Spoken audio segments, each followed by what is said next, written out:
Party ఫిరాయింపులపై CPI జాతీయ కార్యదర్శి నారాయణ కీలక వ్యాఖ్యలు చేశారు.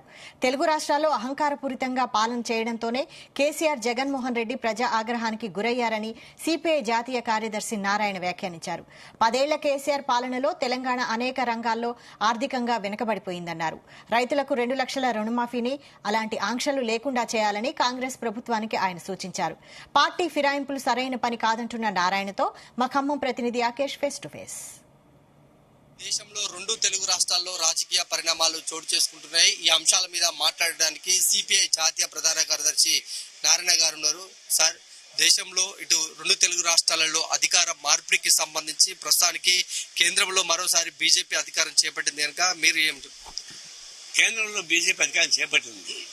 ఓడి గెలిచాడు, గెలిచి ఓడింది మోడీ, ఓడి గెలిచింది కాంగ్రెస్ పార్టీ. ఎందుకు ఏమంటాడంటే నీకు 400 సీట్లు వస్తాయని చెప్పినటువంటి మహానుభావుడు చివరికి ఆయన ఎన్ని సీట్లు వచ్చినాయి? 240 వచ్చినాయి. గత స్వాతంత్రం సుమారు ఇప్పటిదాకా ఏ ప్రధానమంత్రికి రాని తక్కువ ఓట్లే గెలిచాడు. కాబట్టి దాదాపు మోరల్గా పడిపోయాడు. నైతికంగా ఓటమి పాలైనాడు. సాంకేతికంగా గెలిచినటువంటి మోడీ అందులో ప్రజల తీర్పు మొత్తం వ్యతిరేకంగా వచ్చింది. ఆయన మిత్రపక్షాల ద్వారా ఆయన ప్రధానమంత్రి అయ్యాడు తప్ప అక్కడ బీహార్లో నితీష్ కుమార్, ఇక్కడ చంద్రబాబు నాయుడు ఇద్దరు లేకుండా ఆయన ప్రధానమంత్రి అయ్యేది కాదు. కాబట్టి గెలిపెట్టి అవుతుంది అది. చివరికి అయోధ్యను ఉపయోగించి దేశం మొత్తం మీద గెలవాలని ప్రయత్నిస్తే అయోధ్యలో ఓడిపోయాడు. ఉత్తరప్రదేశ్ తొమ్మాడు అనుకుంటే ఉత్తరప్రదేశ్ మొత్తం ఓడిపోయారు. మధ్యప్రదేశ్ మీరు గెలిచారు. కానీ దీన్ని బట్టి మీకు మోడీ విధానాలు మొత్తం ఫెయిల్ అయిపోయినాయి. కేవలం మేనేజ్మెంట్ ద్వారా సాంకేతిక పరంగా పార్లమెంటరీ వ్యవస్థ లోపాలను ఉపయోగించుకొని ఈయన ప్రధానమంత్రి అయ్యారు తప్ప ప్రజల చేతను కాబట్టి ప్రధానమంత్రి కానీ కాదు.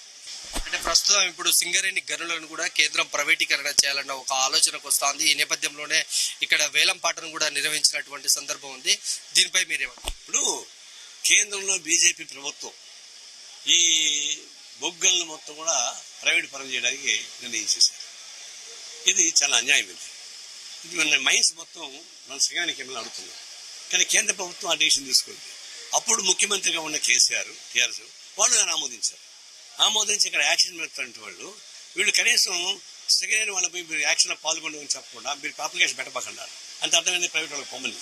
అందువల్ల టీఆర్ఎస్, బీజేపీ కలిసిన నాటకంలో మైన్స్ మొత్తం ప్రైవేట్ వాళ్ళకి అయిపోతూ ఉన్నాయి. ఇప్పుడు దాన్ని వాళ్ళు యాక్షన్లో వచ్చారు.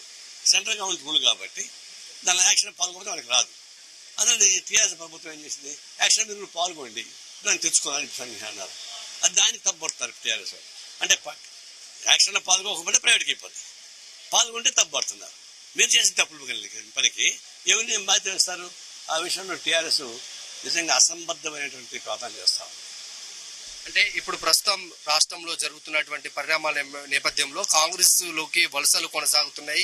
ఇది ఫిరాయింపుల చట్టం పరిధిలోకి వస్తుంది కనుక సిపిఐ పార్టీగా మీరు కాంగ్రెస్ తో వెళ్తున్నారు కనుక మీ కామెంట్? ఇది ఒక అవమానకరమైంది. భారతదేశంలో ఫిరాయింపుల చట్టాన్ని ఆమోదించినటువంటి కేంద్ర ప్రభుత్వం మోడీ ఇతర పార్టీ నుంచి ఆయన ఆకర్షణ చేసుకుంటారు. వాళ్ళు రాజీనామా చేసిపోతే మాకు అభ్యంతరంలా, కానీ రాజీనామా చేయకుండా చేసుకుంటారు. అది కేంద్రంలో మోడీ చేస్తున్నాడు. ఆ తర్వాత చంద్రబాబు నాయుడు చేశాడు, మళ్ళా జగన్మోహన్ రెడ్డి చేశాడు, మళ్ళీ కేసీఆర్ అదే పని చేశాడు. అదేవిధంగా రేవంత్ రెడ్డి చేయాలని ప్రయత్నిస్తున్నాడు. అదేమంటే మీరు చేయలేదా అంటాడు. వాళ్ళు ఏదో పని చేయబట్టే కదా ప్రతిపక్షం ఉన్నారు. అట్లాంటిదో పని మీరు చేయాలా? ఎప్పుడు కానీ ప్రతిపక్ష ఎమ్మెల్యేని కొనుగోలు చేయడం ద్వారా మీ పార్టీ స్ట్రెంగ్త్ కాదు. మీరు ఇచ్చిన మేనిఫెస్టో అమలు చేస్తే ఈజీగా అయిపోతుంది. అందువల్ల మీరు పరిపాలనలో సౌలభ్యంగా మీరు ఇచ్చిన హామీని అమలు చేసుకుంటూ పోతే జనం మీ పక్క వస్తారు. ఇప్పుడు ప్రతిపక్షం వాళ్ళు పెద్ద ఉండదు. అదేం పని చేయకపోతే ప్రతిపక్షం మీరు కొనుగోలు చేస్తే జనం ప్రతిపక్షం అవుతారు. కాబట్టి మీకు ఏది కావాలా? జనం ప్రతిపక్షంలోకి పోవాలా, లేదంటే మీరు ప్రజలు చేయడం ద్వారా ప్రతిపక్షాన్ని నిర్వహణ చేయాలన్నా ఆలోచించుకోవాలి. ఆ విషయంలో ఏమంటాడు రేవంత్ రెడ్డి, మా పార్టీ నుంచి గెలిచిన వాళ్ళకే మంత్రి పదం అంటున్నారు. సంతోషమే. కానీ ఇతర పార్టీల్లో గెలిచిన వాళ్ళని రాజీనామా చేయించి వాళ్ళు చేర్చుకోవడం మాకు అభ్యంతరంలా.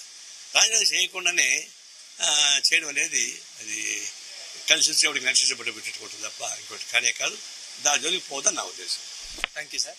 ఇది నారాయణ గారు చాలా స్పష్టంగా చెప్తున్నారు. 10 ఏళ్ల తెలంగాణను సర్వనాశనం చేసినటువంటి కేసీఆర్ ఇప్పుడు కాంగ్రెస్ ప్రభుత్వం పునర్నిర్మాణం చేస్తా ఉంది.